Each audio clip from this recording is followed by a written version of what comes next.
It was a chilly morning, the kind that made the city streets feel crisp and alive. The sun was just peeking over the skyline, casting long shadows across the bustling avenue below. People moved quickly, their breath visible in the cold air as they hurried to their destinations. Among them was Michael Brooks, a respected African-American attorney known for his dedication to justice and his calm demeanor, regardless of the circumstances. Michael had spent years building his career, fighting for the marginalized and standing against injustice. Little did he know this day would challenge everything he believed in, pushing him to the brink. Michael had just finished his usual morning routine, a stop at his favorite coffee shop, where the barista, Claire, greeted him with a warm smile and his usual order. "The usual, Mr. Brooks?" she asked, her voice cheerful. "You know me too well, Claire," he replied, handing her a tip and thanking her before stepping back out into the cold. As he walked to his car, parked just a block away, he felt a strange sense of unease. He brushed it off, attributing it to the stress of an upcoming high-profile case he was working on. As he reached his sleek black SUV, he felt the buzz of his phone in his pocket. It was a message from his wife, Sarah, reminding him to pick up some groceries on his way home later. Smiling, he replied quickly, assuring her that he wouldn't forget. Family was everything to Michael, and even amidst the chaos of his job, he always made sure to prioritize them. But just as he was about to unlock his car, he noticed two police officers approaching him from across the street. Their expressions were stern, and their eyes locked onto him with an intensity that made his stomach tighten. "Good morning, sir," one of them said, his voice lacking any warmth. The name on his badge read Officer Blake, and next to him was Officer Davis, his partner, whose hand hovered just inches from his holster. Michael felt a familiar surge of anxiety, a reminder of the lessons his father had taught him years ago. "Always stay calm, always be respectful," he had said. "Never give them a reason." "Good morning, officers. Is there something I can help you with?" Michael responded, his voice measured, his expression neutral. "Can we see some ID?" Officer Blake asked, his tone sharp. Michael's eyes narrowed slightly. "May I ask why I'm being stopped?" he replied, trying to keep his voice calm but firm. He had done nothing wrong. This was his neighborhood, his car. He knew his rights, and he was determined to stand by them. Blake's eyes flicked to Davis, who remained silent but visibly tense. "Just show us your ID." "It's a simple request," Blake insisted, his voice carrying an edge of impatience. Michael, feeling the tension rise, slowly reached into his pocket, pulling out his wallet. "All right, but I'd still like to know why I'm being asked for it," he said, handing over his ID. As Blake examined the card, his expression didn't soften. Instead, he seemed to grow more suspicious. "What are you doing in this area?" Blake asked, his tone accusatory. "I'm heading to work. Is there a problem?" Michael responded, trying to keep his composure. Blake ignored the question, instead continuing with another. "Where are you coming from?" Michael felt the frustration building, but he forced himself to remain calm. "I had breakfast at the diner down the street. Is there something specific you're looking for, officer?" he asked, his patience thinning. Blake's eyes flicked up to meet Michael's, and for a brief moment there was a flicker of something, annoyance, maybe, or perhaps something deeper, before he handed the ID back. "We've had reports of suspicious activity in the area," Blake said, his smirk returning. "And you match the description." Michael's heart sank. He knew where this was going. It was the same story he had heard time and time again. Black man in a nice suit, in a nice car, in a nice neighborhood. It must mean trouble. He'd faced this narrative his whole life, but it didn't make it any easier to handle. "I see," Michael said carefully. "Well, I'm sure it's a misunderstanding. I'm just trying to get to my car and head to work." But Blake wasn't listening. He stepped closer, his posture aggressive. "What kind of work do you do?" Michael hesitated for a split second. "I'm a lawyer," he replied, meeting Blake's gaze. "I have a meeting in an hour, so if there's nothing else, I'd like to be on my way." For a moment it seemed like this information caught Blake off guard. The smirk faltered and his eyes flashed with surprise. but only for a moment. A lawyer, huh? You don't say, Blake muttered. Davis, who had been silent until now, finally spoke up. You sure you're not hiding anything? Got anything illegal in that car of yours? Michael felt the tension spike. This was escalating faster than he had expected. He knew he had to defuse the situation quickly. There's nothing illegal in my car, officer. You're welcome to check, but I'd prefer if you didn't waste your time. I'm just trying to get to work. Blake's eyes hardened. You don't get to decide how we do our job. Step away from the car, he ordered. Michael felt his pulse quicken. He knew he hadn't done anything wrong, but the situation was becoming dangerous. He had to make a choice, comply and hope it didn't escalate further, or stand his ground and risk making things worse. All right, Michael said slowly, raising his hand slightly to show he wasn't a threat. I'll step back. He took a step away from the car, and as he did, Blake moved closer, his hand now resting on the handle of his gun. Michael's heart raced, but he kept his expression neutral. He couldn't let them see any fear. Without warning, Blake grabbed Michael's arm and twisted it behind his back. The suddenness of the move caught Michael off guard, and he winced in pain. Before he could react, Davis was on him too, forcing him down to the ground. Hey, what are you doing? Michael protested, struggling to keep his voice calm despite the sharp pain shooting through his shoulder. I'm not resisting, I'm cooperating. Blake's voice was cold as he snapped the cuffs around Michael's wrists. You're under arrest for resisting arrest. Michael's mind raced. Resisting arrest? He hadn't resisted anything. He had done everything they asked, tried to reason with them, stayed calm. But it didn't matter. They had made up their minds the moment they saw him. By now, a small crowd had gathered. An elderly woman, Mrs. Carter, who lived in the apartment building across the street, watched in horror from her balcony. She knew Michael. She had seen him in the neighborhood many times. What are you doing to him? She called out, her voice trembling with outrage. He didn't do anything wrong. A young couple walking their dog had also stopped to watch. The man pulled out his phone, beginning to record the incident. This is messed up, he muttered to his girlfriend. They're arresting him for nothing. Michael saw the phone recording and felt a glimmer of hope. Maybe the footage would help him later. Maybe it would show people the truth. But for now, he was powerless. As the officers pulled him to his feet, he forced himself to stay calm, to focus. He knew he had to be careful with what he said next. Anything could be used against him. As they led him toward the police car, the crowd grew larger, people stopping to watch, to record, to shout their disapproval. This isn't right, one man shouted from across the street. He didn't do anything. But Blake and Davis ignored them, their faces set with cold determination as they pushed Michael into the back of the squad car. Inside the car, Michael's mind raced. What was going to happen now? How would he fight this? How could he ensure justice was served? As the car pulled away, he looked out the window at the crowd. He saw the concern, the anger, the confusion on their faces. Taking a deep breath, he called out, "This isn't over."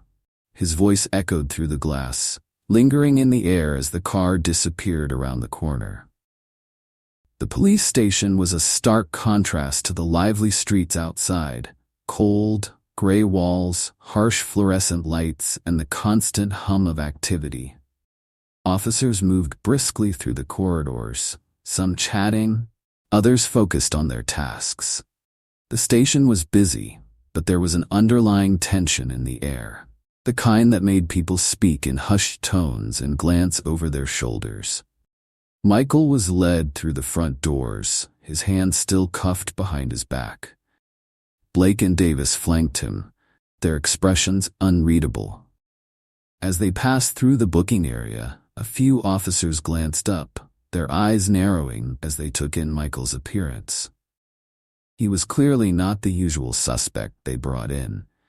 A well-dressed man with an air of calmness that seemed out of place. Blake barked out orders, steering Michael toward a desk where a tired-looking officer sat behind a computer. The officer glanced up, then down at the screen, barely acknowledging Michael's presence. "Name?" the officer asked, his fingers poised over the keyboard. "Michael Brooks," Blake replied before Michael could speak. The officer typed the name into the system, his eyes scanning the screen. He frowned slightly but didn't say anything, motioning for Blake to bring Michael over to the fingerprinting station. "Let's get this over with," Blake muttered, pushing Michael forward. Michael didn't resist. He knew better than to give them any reason to make things worse. As they took his fingerprints, he remained silent, his mind racing. He couldn't believe this was happening. He had done nothing wrong, yet here he was, being treated like a criminal. But he knew he had to stay calm. Had to think clearly. This wasn't the first time he had faced such a situation, and he knew it likely wouldn't be the last. Once the fingerprinting was done, Blake and Davis led Michael to a small holding cell at the back of the station. The cell was cramped, with a narrow bench along one wall and a metal toilet in the corner. The air was thick with the smell of disinfectant and something else, something sour and unpleasant. They uncuffed him and shoved him inside. "Make yourself comfortable," Davis sneered, his voice dripping with sarcasm. "You might be here for a while." Michael sat down on the bench, taking a deep breath. He didn't respond to the taunts. There was no point. He knew they were trying to provoke him, trying to get a reaction. But he wasn't going to give them that satisfaction. As Blake and Davis walked away, they exchanged a glance, a silent understanding passing between them. They had done their job, brought in another suspect, and now they could move on. As Michael sat alone in the holding cell, the weight of the situation began to press down on him. He had done everything right, cooperated, stayed calm, followed their orders, and yet here he was, treated like a criminal. The cold metal bench dug into his back, and the fluorescent lights buzzed loudly overhead. He took a deep breath, remembering his father's words. "No matter how unfair it is, remember, you have to be stronger than their prejudice." He knew he had to stay calm, but anger simmered beneath the surface. He thought about his wife, Sarah, who would be worried if he didn't come home on time. He thought about his community, the people who depended on him to be their voice. And then, he thought about the officers who had put him here. What were their motives? Was this just another case of racial profiling? Or was there something else at play? As he tried to piece together the situation, he heard the sound of footsteps approaching. A woman's voice echoed through the hallway. It was firm and authoritative, yet carried a tone of curiosity. "Officers Blake and Davis, meet me in the briefing room, now." Michael's ears perked up. He didn't recognize the voice, but there was something in the way she spoke that gave him a flicker of hope. Perhaps she was someone who could help, someone who saw the situation for what it truly was. In the station's briefing room, Lieutenant Jessica Monroe, a newly transferred officer from another precinct, waited for Blake and Davis. Monroe was known for her no-nonsense attitude and her commitment to justice. Unlike some of her colleagues, she wasn't interested in maintaining the status quo. She wanted real change. And she had a gut feeling that the situation with Michael Brooks was not as straightforward as her officers claimed. When Blake and Davis entered the room, Monroe's eyes narrowed. "Explain to me why you arrested Mr. Brooks," she demanded, crossing her arms. Blake hesitated, but Davis jumped in, his voice defensive. "We had reports of suspicious activity in the area, Lieutenant." He matched the description. Monroe didn't seem convinced. "And what was the description exactly?" she asked, her tone dripping with skepticism. A black man in a suit driving a nice car? Is that the suspicious activity we're talking about here? Davis looked uncomfortable, but Blake doubled down. He questioned our authority. We had to act. Monroe's eyes flashed. Questioning your authority is not a crime, Officer Blake. It's a right. She paused, taking a deep breath to maintain her composure. This isn't the first time you've brought someone in under questionable circumstances, Blake, and frankly, I'm getting tired of it. She leaned forward, her voice lowering. I want you to think long and hard about your next steps, because if this goes south, it's not just his career on the line, it's yours. Blake's bravado faltered. But Lieutenant, we were just... Enough, Monroe snapped. I want a full report on my desk, and I want it done right, and Blake, you're on desk duty until further notice. With that, she dismissed them, turning her attention back to the hallway where she caught a glimpse of Michael's profile through the small window of the holding cell. Monroe sighed. She knew she had a mess to clean up, but she wasn't about to let her precinct become another statistic in a string of police misconduct cases. She needed to find out more about Michael Brooks. Walking over to the holding cell, she opened the door herself, stepping inside with a cautious but open expression. Mr. Brooks, I'm Lieutenant Monroe, she said, her voice calm but authoritative. I want to hear your side of the story. Michael looked up, meeting her gaze. There was a calm determination in his eyes, a resilience that Monroe recognized. I did nothing wrong, Lieutenant, he began. I was stopped without cause, and when I asked why, I was met with hostility. I complied with everything they asked, and still, they chose to arrest me. He paused, his frustration clear. This isn't the first time something like this has happened, but it's the first time it's gone this far. Monroe nodded, her expression thoughtful. I believe you, she said simply, and I'm going to look into this myself. She paused, considering her next words. You're not alone in this, Mr. Brooks. I'm going to make sure the truth comes out. For the first time since his arrest, Michael felt a glimmer of hope. Thank you, Lieutenant, he said sincerely. I appreciate that. Monroe gave him a nod before stepping out of the cell, closing the door behind her. As she walked back to her office, she pulled out her phone and dialed a contact in the district attorney's office. A friend she knew she could trust. Hey, it's Monroe. I need you to look up something for me. A background check on an arrest we made this morning. Michael Brooks. I have a feeling there's more to this than meets the eye.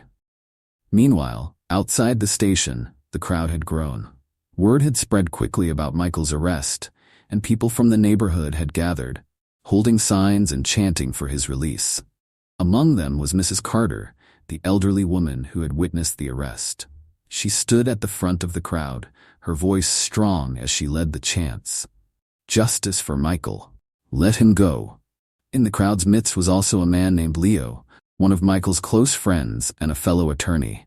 He had been at the courthouse when he heard the news and had rushed to the station. Holding up his phone, he recorded the scene, knowing the power of video evidence in today's world.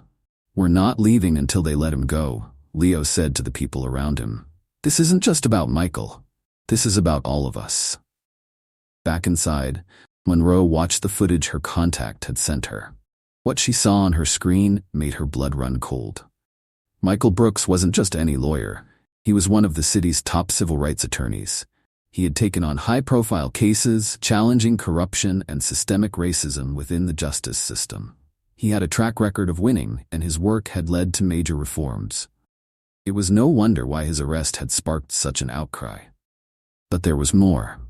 Monroe's contact also found out that Michael had been working on a massive class action lawsuit against the police department itself. It was a case that had the potential to expose a pattern of discrimination and misconduct that ran deep within the force.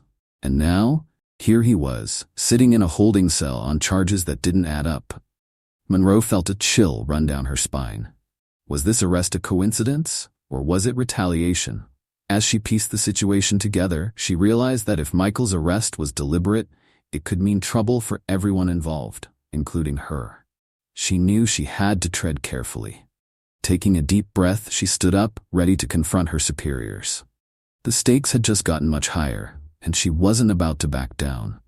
Meanwhile, in the holding cell, Michael was trying to stay calm, but his mind was racing. He knew he had a target on his back ever since he started the case against the police department. But he hadn't expected it to come to this, an arrest that seemed almost too convenient. As he sat there, he thought of his wife, Sarah, and how worried she must be. He hoped that someone would contact her soon to let her know he was all right. At that moment, the door to the holding area swung open again, and Michael's eyes widened in surprise. It wasn't Lieutenant Monroe. It was a man in a suit, someone he didn't recognize. The man was tall, with a commanding presence and a quiet authority that made the room feel smaller. "Mr. Brooks," the man said, his voice low and measured. "I'm Agent Williams with the Department of Justice.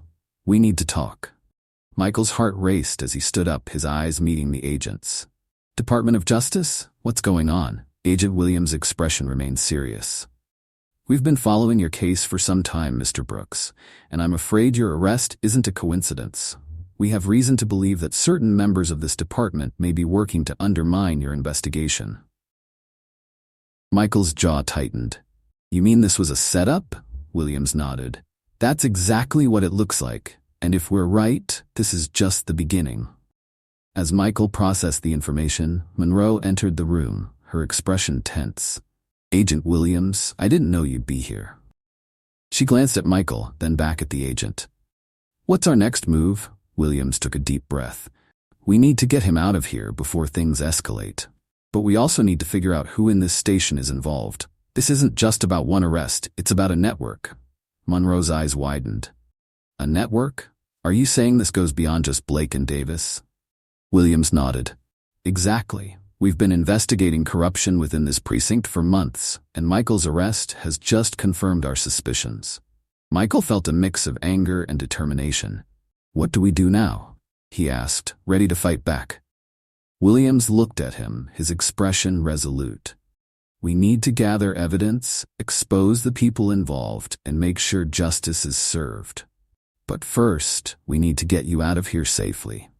If they know we're onto them, things could get dangerous." Monroe nodded, her face set with resolve. "I'll handle it. We're not going to let them win." As she and Williams devised a plan, Michael felt a renewed sense of hope. The truth was finally coming to light, and he was ready to fight for it, no matter the cost. Outside, the crowd continued to swell, their chants growing louder. They weren't just calling for Michael's release. They were demanding change.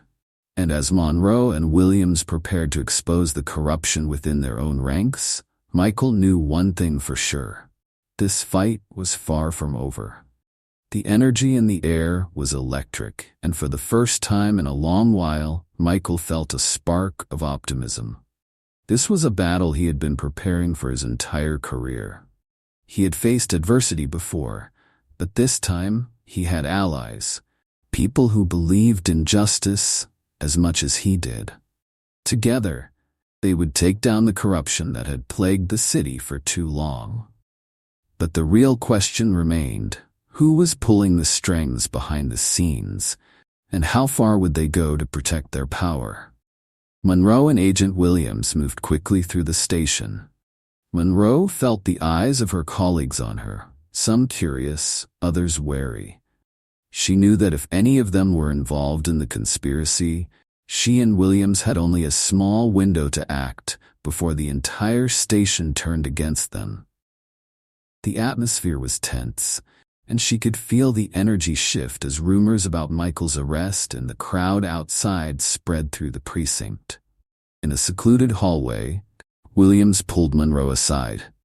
"We need to create a distraction. We can't walk Michael out the front door with the crowd and the media gathered there. It'll escalate too quickly, and whoever's involved will panic. They might do something reckless." Monroe nodded, thinking quickly. "We can take him through the back entrance, but we'll need to get him past the holding area guards. If they're involved, that's where they'll make their move." Williams smirked, a hint of amusement in his eyes. That's where you come in, Lieutenant. You know this place better than anyone. She rolled her eyes, a small smile tugging at her lips despite the tension. Leave it to me. She paused, then added, but once he's out, we'll need a safe place to regroup. Somewhere they won't think to look. Williams nodded. Already taken care of. There's an off-site safe house a few blocks away. We'll get him there, and then we'll plan our next move. Meanwhile, in the holding cell, Michael waited, his mind racing. He knew that getting out was only the beginning. If this really was a setup to derail his lawsuit, then he had stumbled into something far bigger than he imagined. But one thing was clear. He couldn't back down now. He had a duty not just to himself, but to everyone who had placed their trust in him. He had seen too many people suffer because of corrupt systems, and he wasn't about to let this injustice go unchallenged. Monroe returned to the holding cell, her expression serious but calm. "All right, Mr. Brooks," she said, unlocking the door. "We're getting you out of here. But we need to be quick and quiet." Michael stood, and for the first time he felt a glimmer of relief. "Lead the way, Lieutenant. I'm ready." Monroe and Williams led him through the winding corridors of the precinct, keeping their pace steady to avoid drawing attention. As they approached the back entrance, Monroe spotted Officer Jenkins, a young, ambitious officer who had always been eager to impress the higher-ups. Monroe didn't know where his loyalties lay, and she felt her heart race as she made the decision to bluff. "Jenkins," she called out, her voice commanding, "we need your help. We're transferring Mr. Brooks to another facility for his safety. We've got a mob outside and things could get ugly." Jenkins looked surprised, his eyes darting between Michael and Monroe. "But Lieutenant, I wasn't told." "There's no time," Monroe snapped, her tone sharp. "Are you with us, or are you standing in our way?" For a moment, Jenkins hesitated, and Michael could feel the tension in the air. But then, Jenkins nodded. "I'm with you, Lieutenant." He moved aside, allowing them to pass. As they reached the exit, Monroe felt a wave of relief. But it was short-lived. Just as they were about to step outside, she heard the sound of footsteps behind them, fast and approaching quickly. She turned, her hand instinctively reaching for her sidearm, only to see Officer Blake and Davis storming down the hallway. "Lieutenant, what are you doing?" Blake's voice was accusatory, and his face was flushed with anger. "You can't just take him out of here. He's under arrest." Monroe stood her ground, her eyes locking onto Blake's. "This is no longer your case, Blake. The Department of Justice is taking over, and you're not going to stand in our way." Davis stepped forward, his hand on his gun. "You're making a mistake, Monroe. You're going to regret this." Williams quickly intervened, pulling out his badge. "Federal agent, step down now." His voice was icy, his eyes hard. "Unless you want to add obstruction of justice to your list of charges." Blake and Davis exchanged a look, one filled with frustration and something else Michael couldn't quite read. But then, in a move that surprised everyone, Blake's expression shifted. He lowered his gun, his shoulders sagging. "Fine," he muttered, "but this isn't over." Monroe and Williams led him through the winding corridors of the precinct, keeping their pace steady to avoid drawing attention. As they approached the back entrance, Monroe spotted Officer Jenkins, a young, ambitious officer who had always been eager to impress the higher-ups. Monroe didn't know where his loyalties lay, and she felt her heart race as she made the decision to bluff. "Jenkins," she called out, her voice commanding, "we need your help. We're transferring Mr. Brooks to another facility for his safety. We've got a mob outside, and things could get ugly." Jenkins looked surprised, his eyes darting between Michael and Monroe. "But Lieutenant, I wasn't told." "There's no time." Monroe snapped, her tone sharp. "Are you with us or are you standing in our way?" For a moment, Jenkins hesitated, and Michael could feel the tension in the air. But then Jenkins nodded. "I'm with you, Lieutenant." He moved aside, allowing them to pass. As they reached the exit, Monroe felt a wave of relief, but it was short-lived. Just as they were about to step outside, she heard the sound of footsteps behind them, fast and approaching quickly.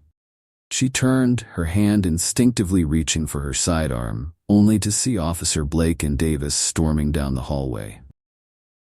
"Lieutenant, what are you doing?" Blake's voice was accusatory, and his face was flushed with anger. "You can't just take him out of here. He's under arrest." Monroe stood her ground, her eyes locking onto Blake's. "This is no longer your case, Blake. The Department of Justice is taking over, and you're not going to stand in our way." Davis stepped forward, his hand on his gun. "You're making a mistake, Monroe. You're going to regret this." Williams quickly intervened, pulling out his badge. "Federal agent, step down now." His voice was icy, his eyes hard. "Unless you want to add obstruction of justice to your list of charges." Blake and Davis exchanged a look, one filled with frustration and something else Michael couldn't quite read. But then, in a move that surprised everyone, Blake's expression shifted. He lowered his gun, his shoulders sagging. "Fine," he muttered, "but this isn't over." Monroe and Williams exchanged a brief look, then motioned for Michael to follow. As they exited the station and slipped into the alley, Michael couldn't help but feel a mix of emotions: relief, anxiety, and a growing sense of resolve. This was bigger than him now, and he knew it. The safe house was tucked away in an old, unassuming building. Once inside, Monroe made sure the doors were locked and the windows covered before she let out a breath she hadn't realized she was holding. "We made it. For now." Michael nodded, grateful but still cautious.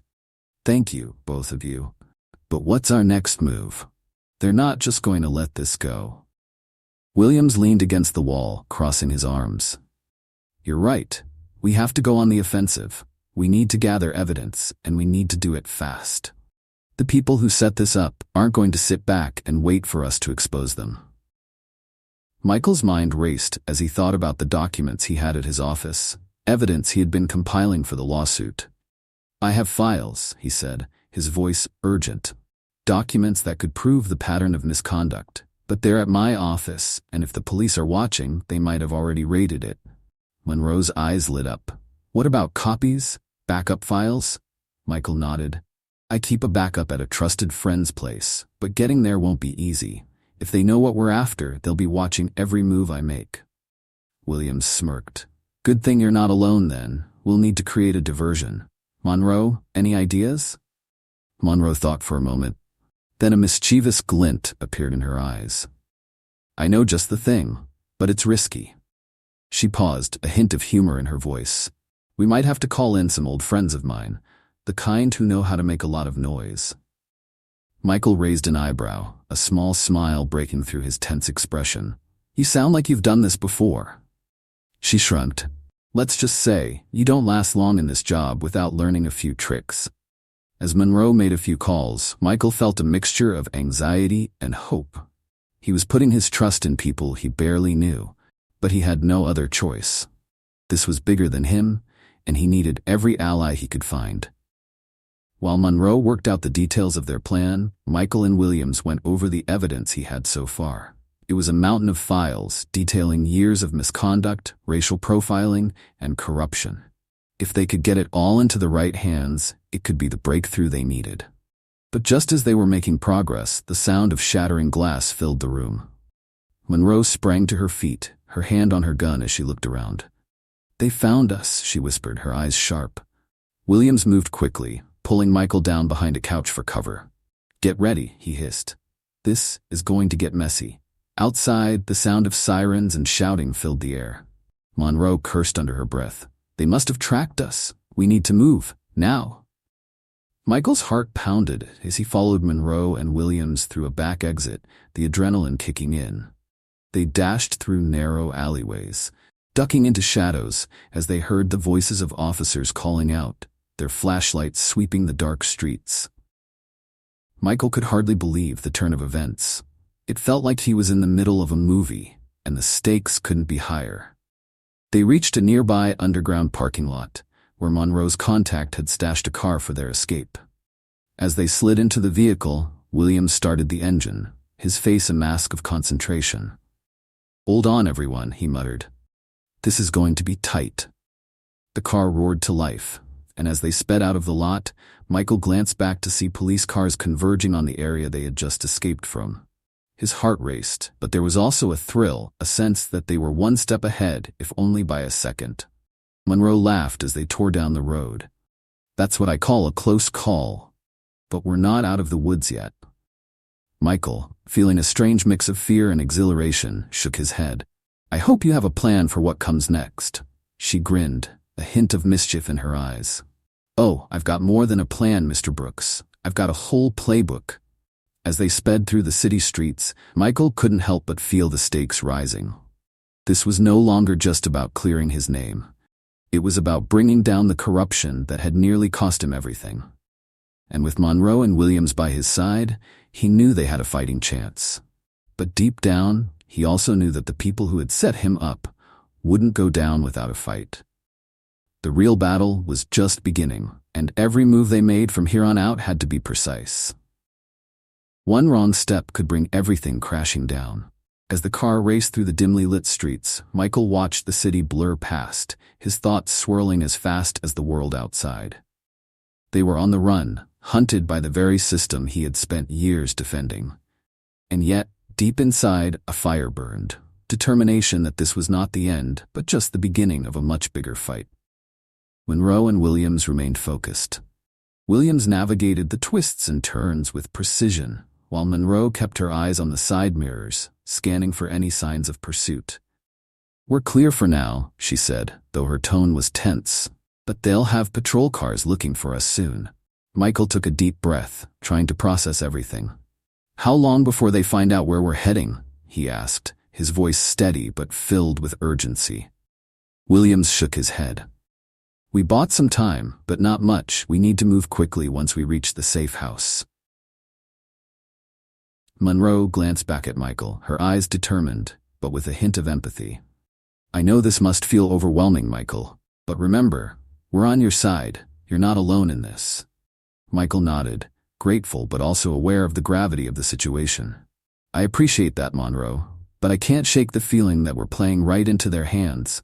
Someone in that station is pulling strings, and they're not going to let this go easily." Monroe smirked.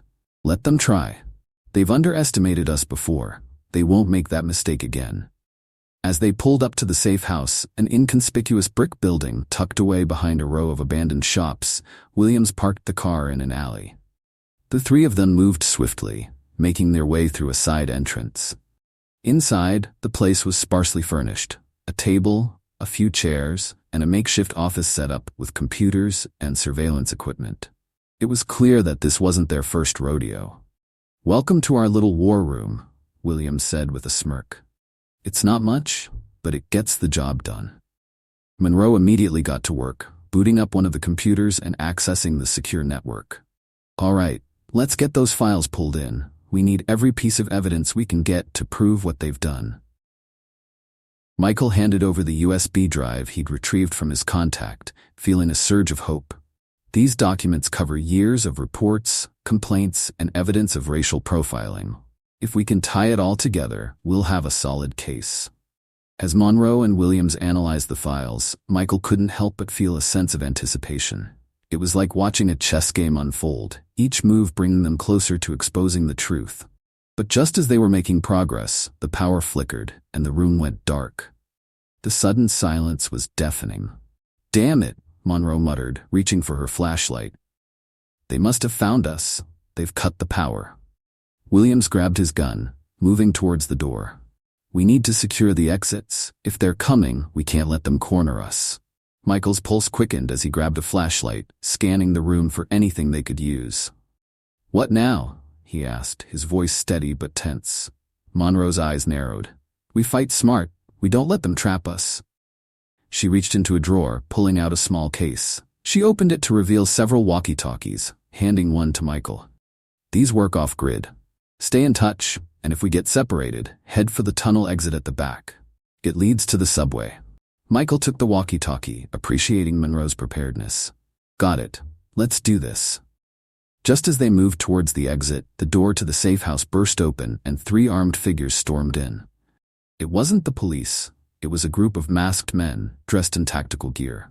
Monroe and Williams immediately opened fire, creating a chaotic flurry of movement and noise. Get down!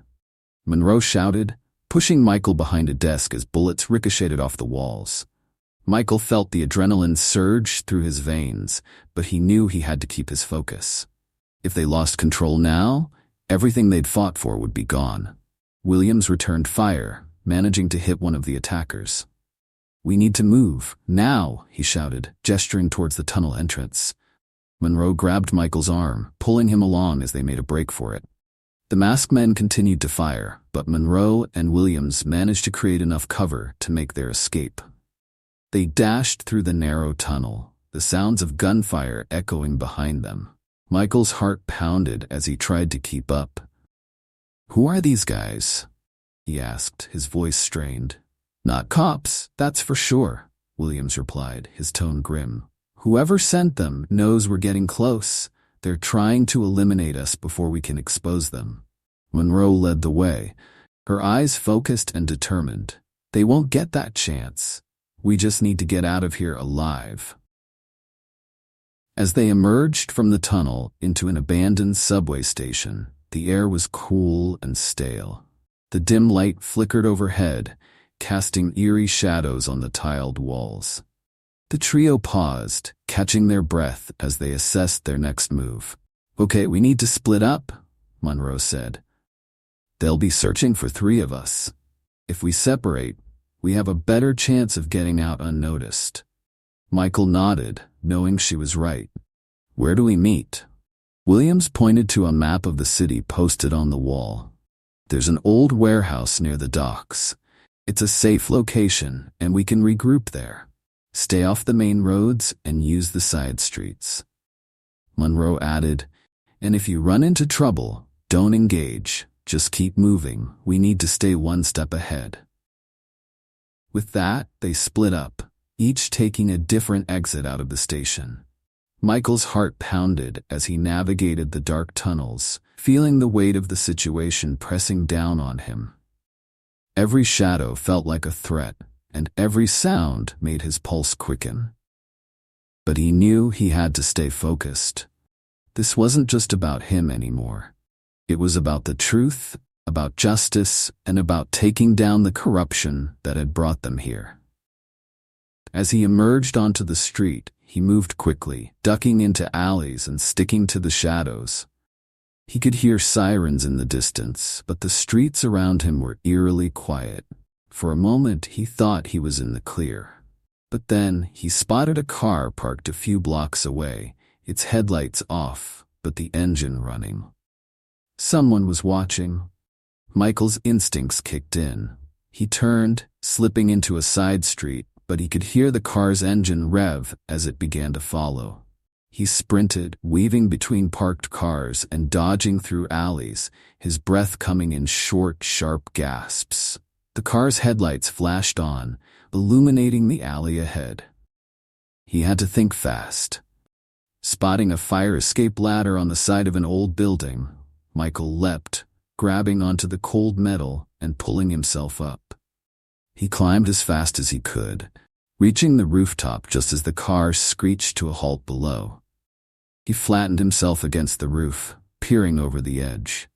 A man stepped out of the car, his face partially obscured by a hood. He scanned the area, his eyes sharp and searching. Michael's heart raced. This wasn't just anyone. It was someone who knew what they were doing, someone sent to track him down. Just as the man seemed to give up and return to the car, Michael's phone buzzed. It was a message from Monroe. Keep moving. Warehouse still safe. We're on our way. Relieved, Michael waited until the car drove off before making his way across the rooftops. The adrenaline surged, but he felt more determined than ever. They were trying to silence him, and that only made him more certain that he had the truth they were so desperate to hide. He finally made it to the warehouse near the docks, slipping in through a side door. The place was vast and filled with stacked crates, creating an ideal hiding spot. He stayed low, scanning the area for any signs of Monroe and Williams. For a moment, all he could hear was the sound of the waves crashing against the docks and the distant hum of traffic. Suddenly, a hand grabbed his shoulder. Michael spun around, ready to fight, but relaxed when he saw Monroe's familiar face. "Easy there," she whispered, grinning. "Just me." Williams emerged from behind a stack of crates, giving a nod. "Nice work, Michael. You made it." Michael let out a breath he didn't realize he was holding. "Just barely. Someone was following me. They know we're onto them." Monroe's face hardened. "We figured as much. But we've got a plan. We're going to hit them where it hurts." Williams pulled out a map of the city, spreading it across a crate. "We've identified the locations of key players involved in this operation. We take down the right people, and the whole system crumbles." Michael stared at the map, feeling a surge of determination. "Let's do it." But just as they started planning, a loud crash echoed through the warehouse. All three of them ducked behind crates, their eyes scanning the shadows. Monroe's voice was low. "Get ready. We've got company." The echo of the crash reverberated through the warehouse, a tense silence following in its wake. Michael, Monroe, and Williams exchanged quick glances, their breaths shallow as they listened for the next sound. The warehouse, once their refuge, now felt like a trap, a maze of shadows and danger where every creak could be the signal of an approaching threat. Monroe signaled for them to split up, pointing to different sections of the warehouse where they could take cover. Michael crouched low, moving behind a stack of wooden crates. He felt his heart pounding in his chest, the adrenaline surging. He wasn't a stranger to danger, but this felt different. The stakes were higher, the danger more immediate.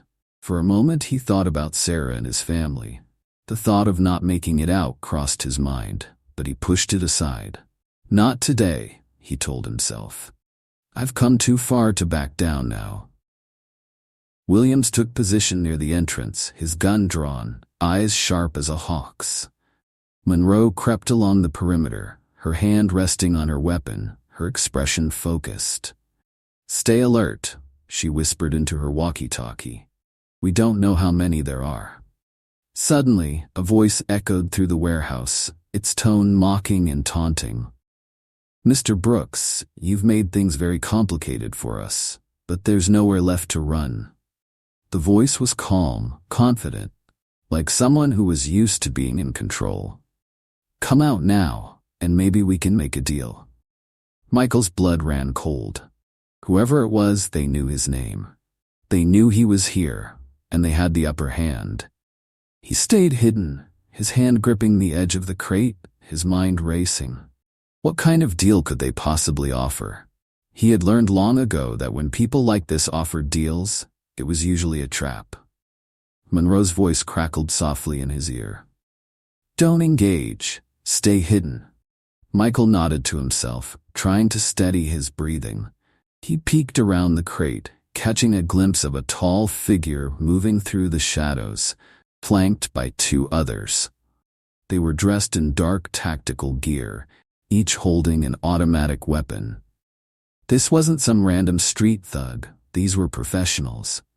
Williams whispered, "They've sent in a cleanup crew. We need to move before they corner us." Michael's eyes scanned the room, looking for an exit. He spotted a staircase leading up to a catwalk above. "I see a way out," he whispered back, "but it's risky." Monroe replied, "We have no choice. On my mark, we make a run for it." The voice called out again, this time closer. "You know, Mr. Brooks, I actually respect you. You've put up quite a fight, but every game has to end eventually. Why don't you make it easier for everyone?" Michael felt a surge of anger. "Respect?" he muttered under his breath. "You call this respect?" Monroe counted down softly. 3, 2, 1. Go. The three of them bolted, sprinting towards the staircase. The men in tactical gear immediately reacted, raising their weapons. Gunfire erupted, the deafening noise filling the warehouse as bullets ricocheted off the metal beams and crates around them. Michael felt the heat of a bullet whiz past his ear, but he kept running, his eyes fixed on the staircase ahead. Williams returned fire, covering their retreat as they made it up the stairs. They took cover on the catwalk, crouching behind the metal railing. Monroe fired a few shots of her own, buying them time. The men below continued to advance, moving tactically as they closed in. "We're pinned down," Williams hissed. "We need another exit." Michael looked around, spotting a set of skylights above. "Up there," he pointed. "If we can break through, we can get onto the roof."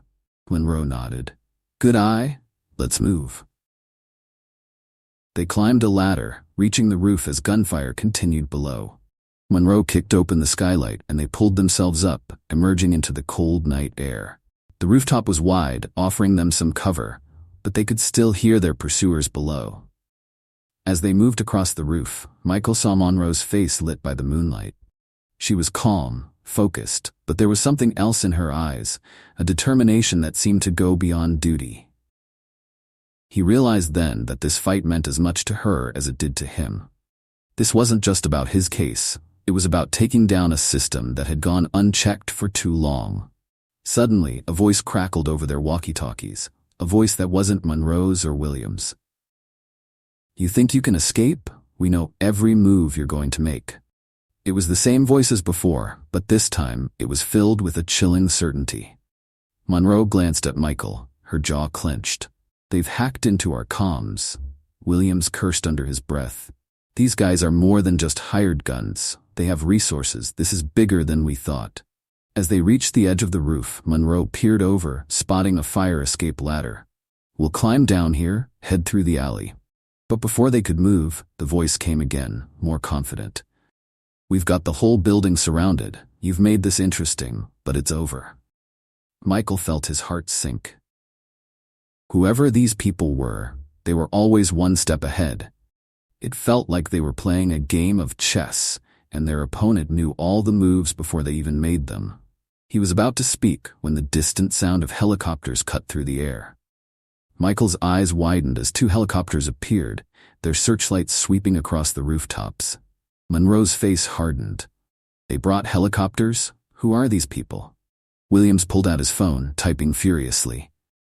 "Give me a second. I'm sending out a distress signal, calling in backup." Michael's eyes flicked between the approaching helicopters and the alley below. "We need to jump. It's our only chance." Monroe hesitated for a moment, then nodded. "Go," she shouted, and the three of them leapt onto the fire escape. The metal structure rattled as they descended, moving as quickly as they could. As they reached the alley, they could see the searchlights sweeping over the building, narrowly missing them. They sprinted through the alley, ducking behind dumpsters and parked cars, keeping their heads low. The helicopters hovered above, their engines roaring, but the searchlights didn't catch them. For now, they had managed to slip through. William stopped to catch his breath, his eyes scanning the area. "We need to keep moving. I've called in a trusted contact, someone who can get us out of the city." Monroe nodded, wiping the sweat from her brow. "Lead the way." As they continued through the maze of alleys and side streets, Michael's thoughts raced. "Why are they so determined to take us down?" he asked, his frustration showing. "It's just one lawsuit." Monroe shook her head. "It's not just one lawsuit, Michael. Your case threatens to unravel a network that's been in place for years. Corrupt cops, powerful officials, even businessmen who profit from the system. You're a threat to them, and they'll do anything to stop you." Michael's mind reeled. He had known his case was significant, but he hadn't realized the full extent of what he was up against. "Then we need to fight smarter. We need to hit them where it hurts." As they reached an abandoned train yard, they spotted a black SUV parked near the tracks. A figure stepped out, a woman with a confident stance and a tactical jacket. She raised a hand in greeting. "Glad you called, Williams. Looks like you've stirred up quite the hornet's nest." Williams grinned.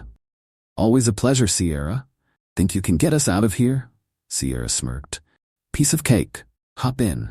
The three of them piled into the SUV, and Sierra gunned the engine, speeding away from the train yard. As they drove, Michael noticed Monroe and Sierra exchange a look that seemed to carry a history he didn't know about. He raised an eyebrow. You two know each other? Monroe chuckled. We go way back. Sierra was my partner back when I was a rookie. She's one of the best. Sierra shot a playful glance in Monroe's direction. And she's still a stubborn pain in the ass, but she's usually right. She winked at Michael. Good thing for you. Michael smiled, feeling a brief moment of relief. It felt good to know he wasn't alone, that he had people fighting alongside him who understood the stakes. But the feeling was fleeting. The reality of their situation settled in once again. They were still being hunted, and the people chasing them weren't going to stop until they were silenced. As they sped through the city streets, Sierra filled them in. I have a safe route out of the city, but there's one problem. Our pursuers have deep connections. We need to expose them before they have a chance to regroup. Monroe nodded. We've got evidence, but we need a way to broadcast it. Something public, something they can't suppress. Michael thought for a moment, then an idea hit him. What about a press conference? He suggested. We gather reporters, show the evidence, and make it impossible for them to cover up. Williams nodded thoughtfully. That could work, but we need to be quick. We only have one shot at this. Sierra grinned, her eyes bright with determination. Then let's make it count. As they drove off into the night, Michael felt a renewed sense of purpose. They were running out of time, but they had a plan. And for the first time, it felt like they had a real chance to fight back. But he knew this was only the beginning. The real battle was still ahead, and the truth they were about to reveal could change everything, if they could survive long enough to tell it. The black SUV sped through the dimly lit streets, its tires screeching as Sierra navigated tight corners and narrow alleyways. Michael felt the tension building as they moved further into the heart of the city. Every twist and turn of the route felt like they were slipping through the fingers of a giant unseen hand, an enemy that was always one step behind, waiting for them to make a mistake. Monroe sat beside Sierra, her eyes focused on the side mirrors, checking for any signs of pursuit. We've bought ourselves some time, but not much, she said. If we're going to do this, we need to move fast. We'll only get one shot. Sierra nodded, her hands gripping the wheel tightly.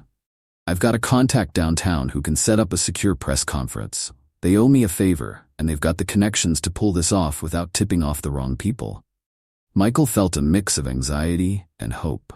And what if they find out before we make it public? Monroe turned to him, her expression firm. Then we do what we have to.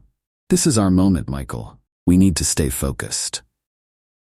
The plan was audacious, risky even, but Michael knew it was their best chance. They had gathered the evidence, they had allies, and now they needed to make their move before their enemies could strike. The reality was, their opponents had power, resources, and a network of allies within the system. The only way to break through that was to go public, loudly, openly, and with no room for manipulation.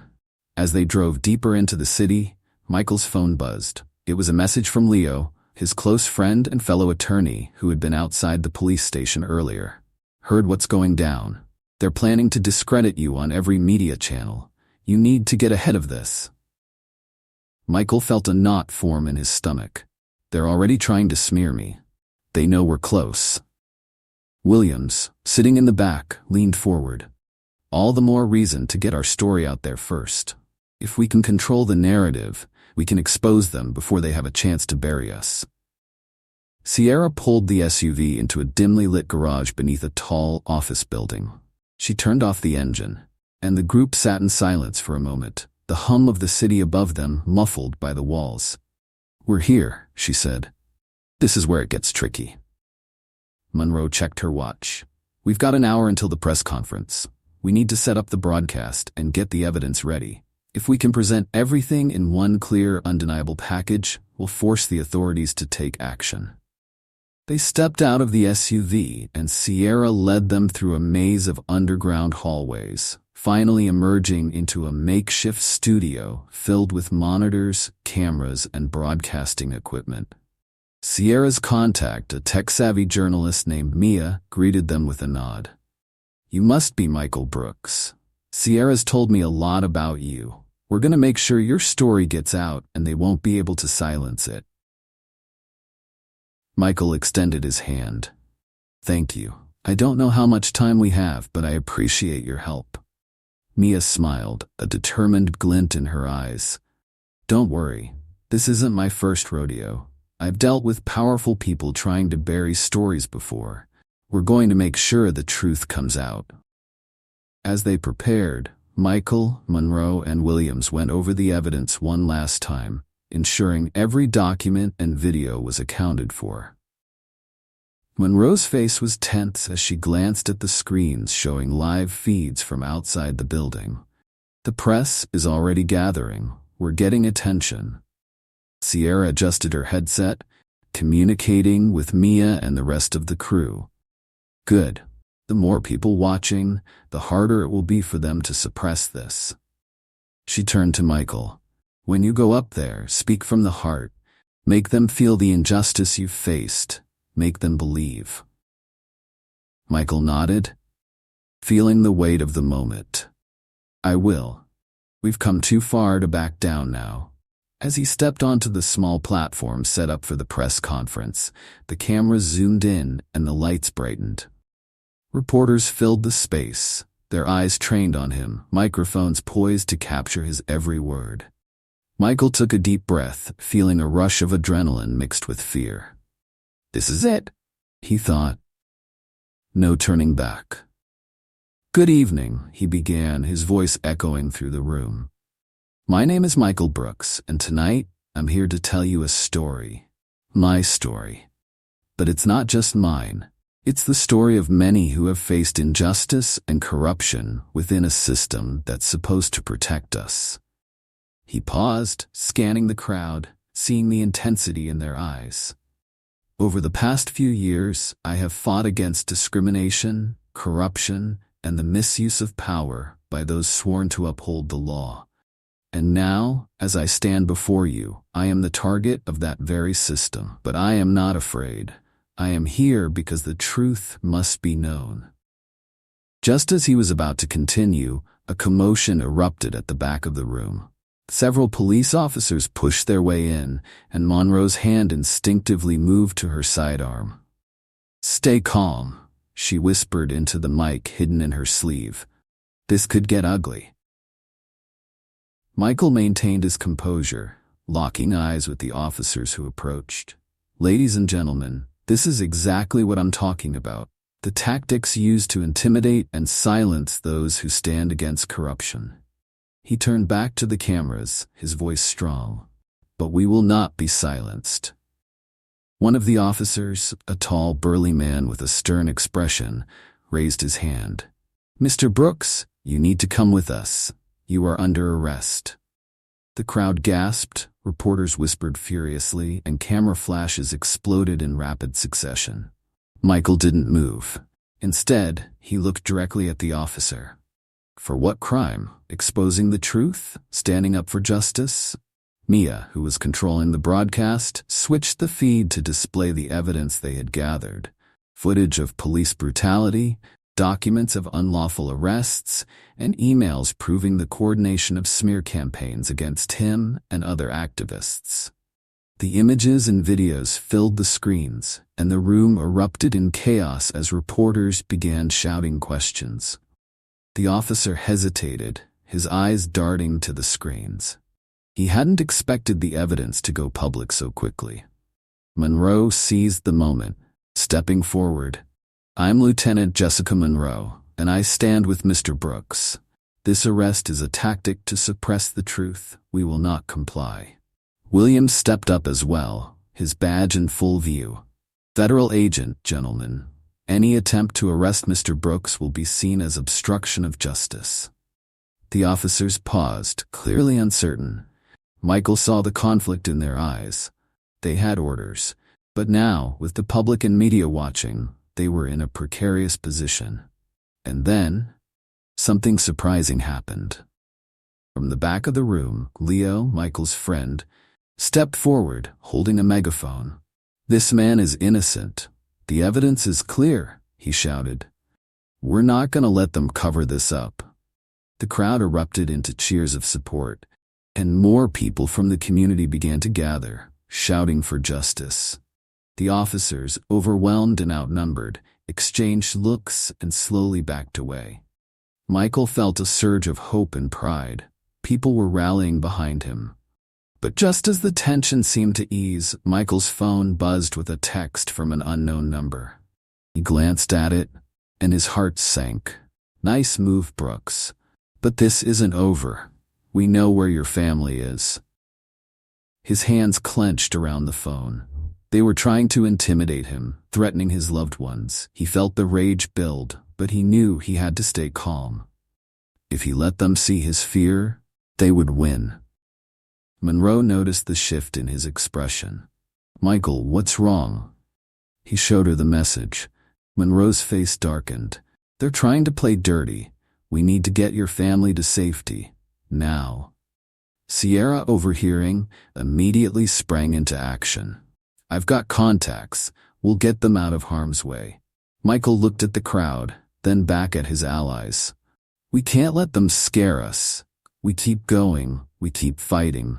With the crowd energized and the evidence out in the open, Michael stepped back up to the podium. "To those who are trying to silence me, you won't succeed. The truth is out, and the people are watching." The roar of the crowd grew louder, and the cameras captured every moment. Monroe, Sierra, and Williams formed a protective circle around him, ensuring his safety as the press conference continued. But Michael knew this was just the beginning. The battle had intensified, and now the stakes were personal. As they moved to wrap up the press conference, Monroe leaned in. "We need to go underground for a while. If they know where your family is, we have to stay one step ahead." Michael nodded, feeling the weight of his decision. "Let's do it. But we don't hide. We strategize." The press conference ended, and as they slipped away through the crowd, Michael felt the determination burning within him. This was no longer just about the lawsuit. It was a fight for his family, for justice, and for everyone who had been silenced for too long. With his team by his side and the support of the public growing, Michael knew they were on the edge of something big. The battle was far from over, but he was ready to face whatever came next. As the team slipped away from the press conference, the city lights glimmered around them, casting long shadows on the pavement. Michael, Monroe, Williams, and Sierra moved swiftly through the maze of alleyways, their steps echoing in the silence of the night. The energy from the press conference still buzzed in the air, but the weight of their next moves pressed heavily on their shoulders. They reached the safe house, a small, dimly lit apartment tucked away in an unremarkable building on the edge of the city. Inside, they found Leo, sitting by a laptop, monitoring the media coverage that had exploded since the press conference. The evidence they had presented was now all over the news, and Michael's name was trending across social media platforms. It felt like a victory, but there was an unease beneath the surface. Leo looked up, a weary smile on his face. "The public's on your side, Michael. They've seen the truth, and they're demanding justice." Michael nodded, grateful but guarded. "It's a start, but we're not done. They're going to hit back, and they'll come after everyone we care about." Monroe crossed her arms, her eyes meeting his. "Then we protect them.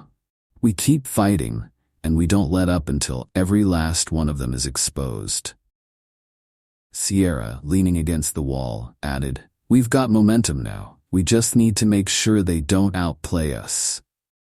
Williams, who had been standing by the window keeping watch, turned to the group. "We've got to be smart. They know we're not backing down, and they'll be desperate. Desperate people make dangerous moves."